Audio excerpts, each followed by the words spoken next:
Hey, what's up guys? I'm Emily. I'm Arnica. And welcome to APN. It's a new year. And we're going to show you how we do it here at Arcadia High. No Apaches down!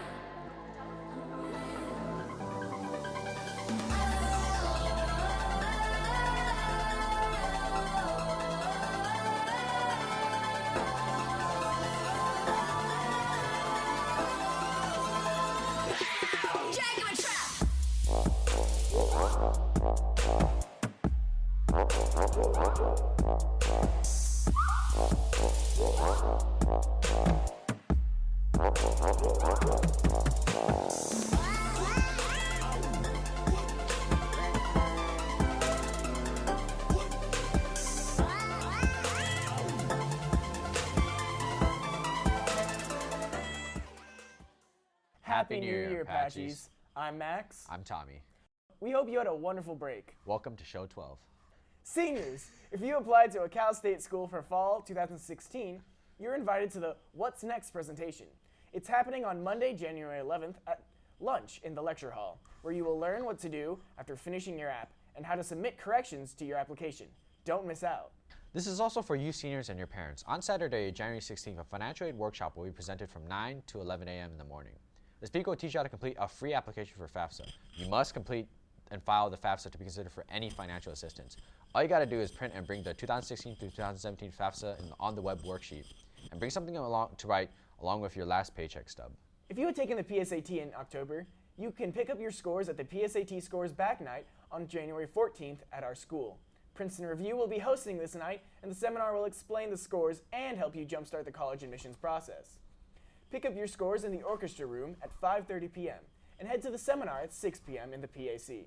This week, President Obama signed in an executive order enabling restrictions on gun sales. Here's Andre Salcido with the details. On Monday, President Obama signed an executive order in which it would require all gun merchants to issue a background check. Anybody in the business of selling firearms must get a license and conduct background checks or be subject to criminal prosecution. The executive order that Obama signed expands the idea of background checks on who can purchase a weapon. There have been some loopholes in this, particularly with gun shows, with person-to-person purchases over the internet, or just through friends or family. And this executive action is designed to close that loophole. However, many Americans have been dissatisfied by this plan, seeing it as an infringement of their rights, as seen in this NRA ad. What kind of government cares more about appeasing Islamic terrorists than defending the constitutional rights of its citizens? A government that would disarm us during the age of terror. Obviously, President Obama's actions yesterday are controversial. He's dealing with a couple things. One, he's doing anything related to the Second Amendment, which is a very volatile subject in this country. People view rights seriously in this country. The Second Amendment particularly passionately. And so anytime, of course, the president takes action, there are going to be people that feel very strongly about it. And these steps will actually lead to a smoother process for law-abiding gun owners, a smoother process for responsible gun dealers, a stronger process for protecting the people from the public from dangerous people. If the purpose of these laws is to keep guns away from people who shouldn't have access to them, like criminals or people with mental health issues, I'm not sure that what he's proposing is actually going to be an effective tool. I mean, if you look at everybody from San Bernardino to Columbine, all of these people legally had access to guns. Although the plan remains highly controversial, it aims to protect American lives and prevent mass shootings. Only time will tell if it's effective. I'm Andre Salcido, back to you guys in the studio. Thanks, Andre. Juniors, are you feeling hungry? Well, no fear. Today, after school from 3 to 4, ASB Junior Council is hosting its very own Chicken and Waffles party bonding events. The food is free, but just remember to bring your ID card and a friend. Hey Max, have you noticed the huge rainstorms outside our school right now? Not at all, but I think Ryan Tan has. Let's see if he can explain this weather. Hey Apaches, today I'll be talking about El Nino. Oh, shoot. Hey Apaches, my name's Ryan Tan, and if you haven't noticed, it's kind of been raining recently, and that's because El Nino's here. But what is El Nino? Let's go with Mr. Munoz to see the scientific side of El Nino. El Nino is a climate effect where warm water that generally is pushed up against Asia in the winter doesn't get pushed that way and sloshes back towards the Americas, and it creates warm tropical water in our side, and therefore we have lots of storms. So, where did El Nino even come from? Well, during the 19th century, Peruvian fishermen noticed that warming waters occurred around Christmas time, which in turn hurt their fisheries. So, Peruvian fishermen named it El Nino, which basically means Christ's child. It also is the opposite of La Niña, which pushes currents to Asia. El Nino usually comes around 15 to 20 years, but it's also very erratic. It brings with it rainstorms, floods, mudslides, and many other natural disasters. Let's go to Mr. Tung to see if AHS is prepared. The school's ready for the excessive rain, but we just don't know where to deploy our sandbags because we don't know where the water's going to accumulate because we don't get to see this much rain normally.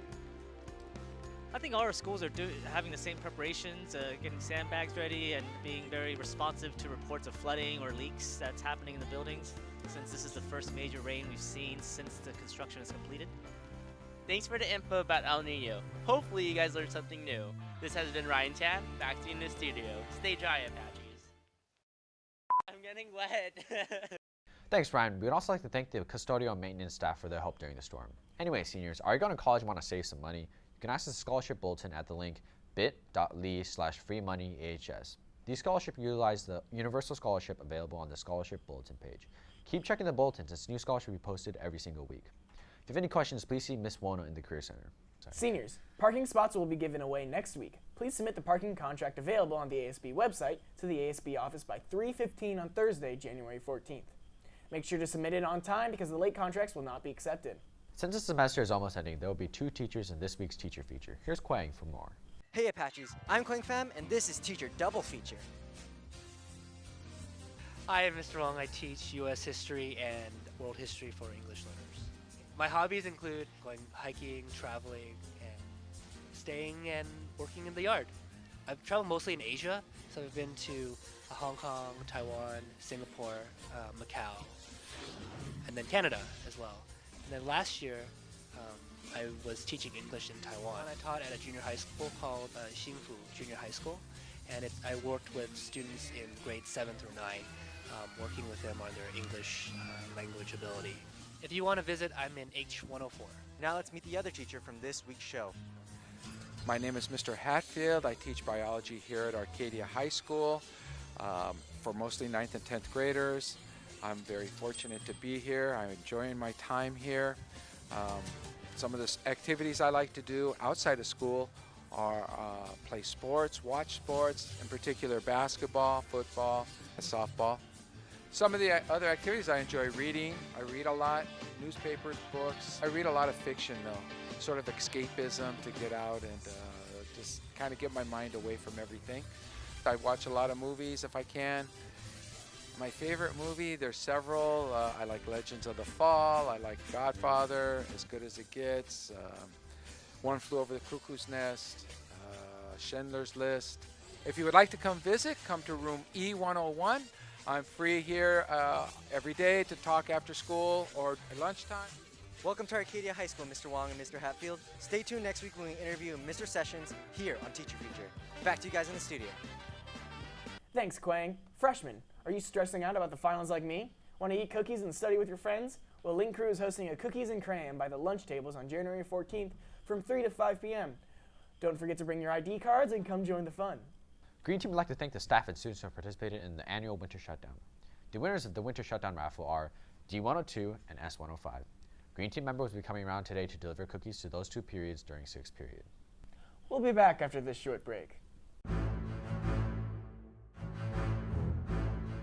Hi everyone, this is just a final reminder that today is the last day to submit your video in online form for the Arcadia High School Film Festival. Please submit the form on bit.ly/ahsfilm and email us a link to your video at hsfilmclub2016@gmail.com. If you're unable to upload your video online, please hand us a physical USB copy today or Monday during lunch at C101. We will accept late submissions up till Wednesday, January 13th.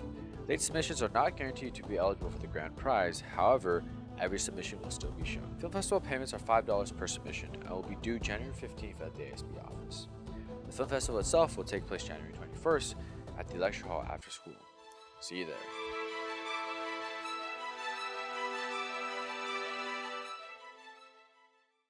Attention students who are currently in an APs or honors course. If you are considering dropping to a TA or are requesting a level change for second semester, please note that the petition forms will be available at the COD desk starting Monday, January 4th. In order to process all requests for changes and to ensure the least amount of disruption to your second semester schedule, we highly encourage you to return your completed petition form by Friday, January 15th. Requests submitted after this date will still be considered but are not guaranteed due to the limitations in the master schedule. Apaches, do you like eating at Blaze Pizza? Are you interested in fundraising for track? Well, next Wednesday, January 13th, track is having a Blaze Pizza fundraiser. Just bring the flyer in from 6 to 9, and track will receive 20% of all proceeds. Hey Max, are we forgetting something? Yeah, actually. Me. Here's sports. Thanks, Max. Our basketball teams have been pounding the courts out there. Our girls won 47-40 against Hoover, and our boys lost in the final 2 seconds, 46-45. Good try, Apaches. Congratulations to Philip Rocha for being named Run of the Year and winning a back-to-back CIF State Division I championship. Good job, Philip, and good luck in the future. Boys soccer has kicked into full gear into their season. It's been a rough road, but let's see what the players think about it. I believe this season we started off a bit slow, but over time we'll gradually get better, and I see us winning a lot of games in the future. Hoover game, we started off playing really well, really fast paced. We scored a goal in the first minute, but a few team errors cost us the game. Oh, my inspiration is actually, I go on youtube.com before every game and I search up current daily highlight videos, you know. Oof, it just gets you going, you know. A big plague we have on the Arcadia varsity team is actually Esfar Ramahan. He, as center defensive midfielder, he's just garbage. He's just complacent. He's not there. I'm sorry. I had to throw that out. Sadly, the boys slipped, losing the game 1-2 to Hoover. Better luck next game, boys. Back to you guys in the studio.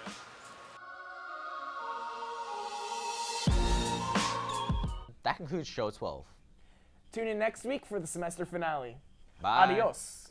I'm singing in the rain, just singing in the rain. What a glorious feeling, I'm happy again. I'm laughing at clouds so dark up above. The sun's in my heart and I'm